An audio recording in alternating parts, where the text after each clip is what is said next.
అదేవిధంగా HIV positivity general పాపులేషన్కి 4.13 నుంచి అది 2010-11లో 2023-24 వచ్చేసరికి అది 0.78% తగ్గింది అధ్యక్ష. అంటే దాదాపు 3.5% తగ్గింది.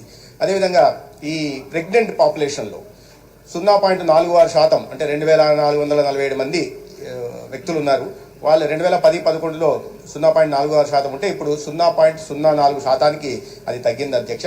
అదేవిధంగా అడల్ట్ పాపులేషన్లో 2.45% ఉంటే 98 నాటికి ఇవాళ అది 0.62%కి తగ్గింది అధ్యక్ష. అయితే దీని మీద అవగాహన పెంచడానికి అనేక రకాలుగా చర్యలు తీసుకుంటున్నాం.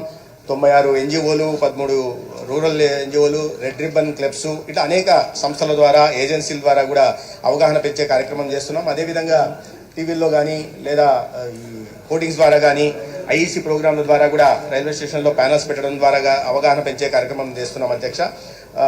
అయితే ప్రధానంగా ఇది ఒక స్టిగ్మా లాగా సామాజిక రుగ్మతగా భావిస్తున్నారు కాబట్టి ప్రజలు ముందుకు రావాల్సిందిగా మేము కోరుతుంటాం ఈ వ్యాధి లక్షణాలు కనిపించినప్పుడు. అయితే దీనికి కౌన్సిలింగ్ కోసం ఒక 236 stand alone integrated counselling and treatment సెంటర్స్ని రాష్ట్ర వ్యాప్తంగా నెలకొల్పాం అధ్యక్ష.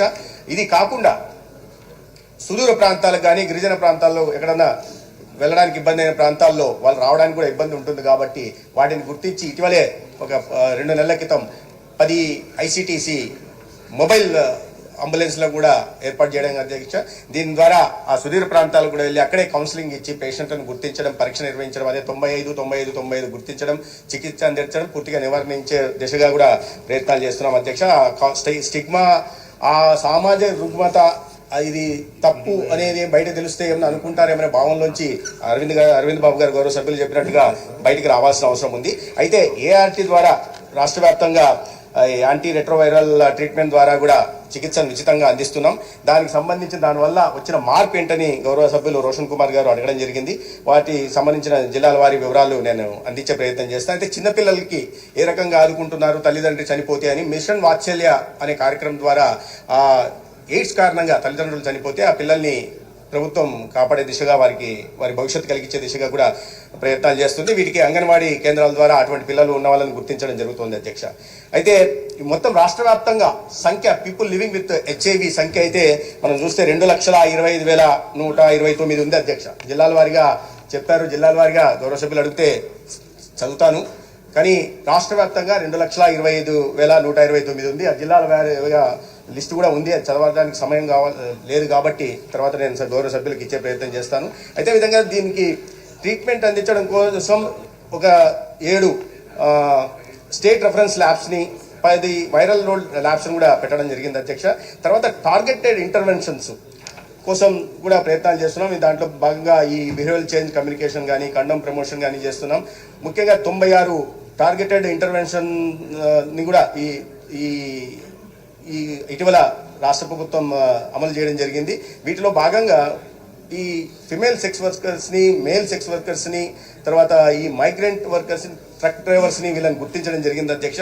ఇప్పుడే గౌరవ సభ్యులు చెప్తున్నారు, గౌరవ చౌదరి గారు కూడా ఈ హైవేల్లో కూడా ఉన్న వాటిని కూడా నియంత్రించాలి. దాని ద్వారా పోలీసు ద్వారా వాటిని కొద్దిగా నియంత్రించే ప్రయత్నం చేయాలి. వాటిని కూడా పరిశీలనలు తీసుకుంటాం అధ్యక్ష. ఈ రకంగా 47,744 హై రిస్క్ బిహేవియర్ పాపులేషన్ వాళ్ళని గుర్తించడం జరిగింది 1300 జిల్లాల్లో. కాబట్టి ఆ దిశగా కూడా 13 జిల్లాల్లో లింక్ వర్కర్ స్కీమ్ను కూడా దీని ద్వారా చైల్డ్ ఫండ్ ఇండియా ద్వారా కూడా అమలు చేస్తున్నాం అధ్యక్ష.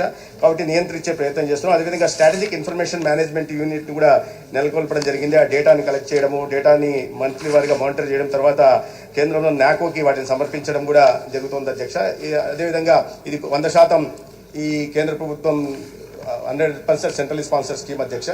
దీని కింద గత సంవత్సరం యాన్యువల్ యాక్షన్ ప్లాన్లో గత సంవత్సరమే 127 కోట్లు ఏపీ శాక్స్కి కేంద్రం నుంచి కూడా రావడం జరిగింది అధ్యక్ష. ఈ విధంగా అనేక రకాలైన కార్యక్రమాలు చేస్తున్నాం. అడోలసెన్స్ ఎడ్యుకేషన్ ప్రోగ్రామ్స్ కూడా ఇచ్చి విద్యార్థి దశలోనే వీటి పట్ల అవగాహన కల్పించే ప్రయత్నం చేస్తున్నాం అధ్యక్ష. అదేవిధంగా greater environment of people with AIDS కార్యక్రమాన్ని కూడా అమలు చేస్తున్నాం.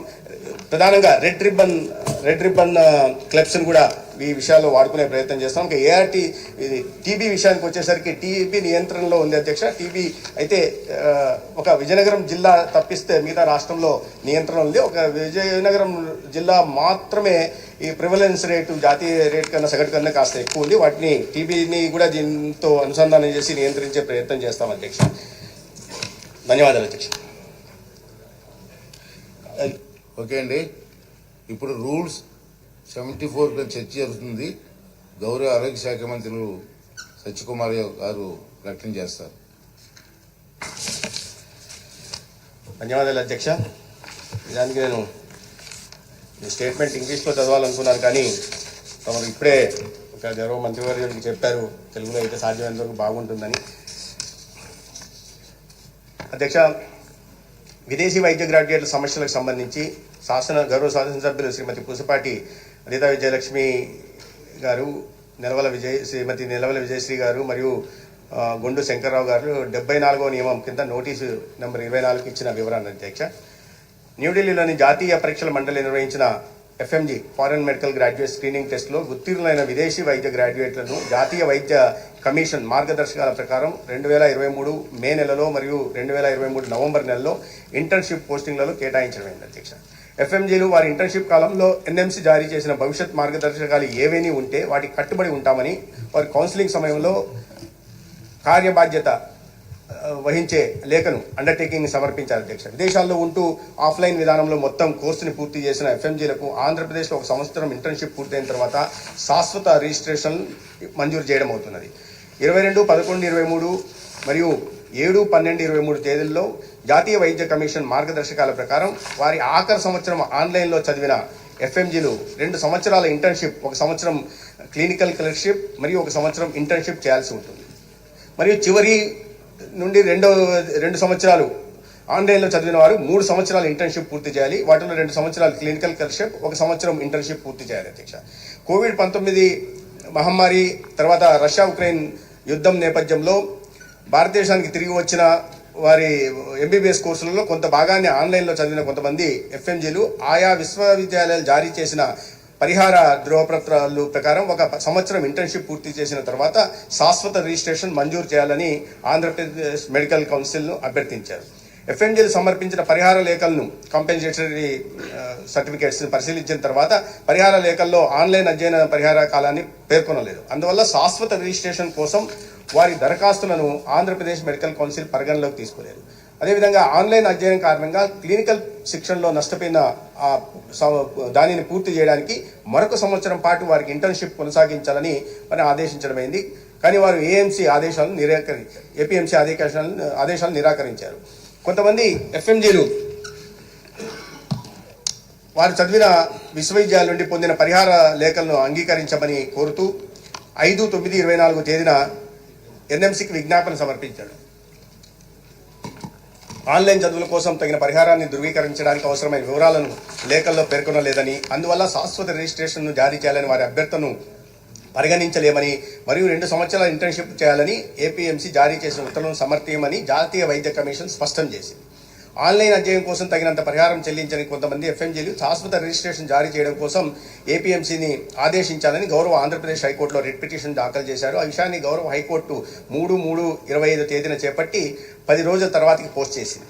శాశ్వత రిజిస్ట్రేషన్ను మంజూరు చేసే ముందు రాష్ట్ర మెడికల్ కౌన్సిల్ సంబంధిత భారతీయ రాయబార కార్యాలయాల ద్వారా విదేశీ వైద్య గ్రాడ్యుయేట్లు డిగ్రీలను ధృవీకరించాలని ఆదేశిస్తూ 19/11/2024 తేదీన జాతీయ వైద్య కమిషన్ మార్గదర్శకాలను జారీ చేసింది. ప్రస్తుతం సంబంధిత భారతీయ రాయబార కార్యాలయాల నుండి నిర్ధారణ అందిన తర్వాత ఎప్పటికప్పుడు జారీ చేసిన ఎన్ఎంసీ మార్గదర్శకాలను పాటించిన అర్హులైన ఎఫ్ఎంజీలకు ఆంధ్రప్రదేశ్ మెడికల్ కౌన్సిల్ పర్మనెంట్ రిజిస్ట్రేషన్ను జారీ చేస్తున్నది. ఎప్పటికప్పుడు జారీ చేసిన ఎన్ఎంసీ మార్గదర్శకాలను సవరించడానికి ఆంధ్రప్రదేశ్ మెడికల్ కౌన్సిల్ రిజిస్ట్రార్కు ఎటువంటి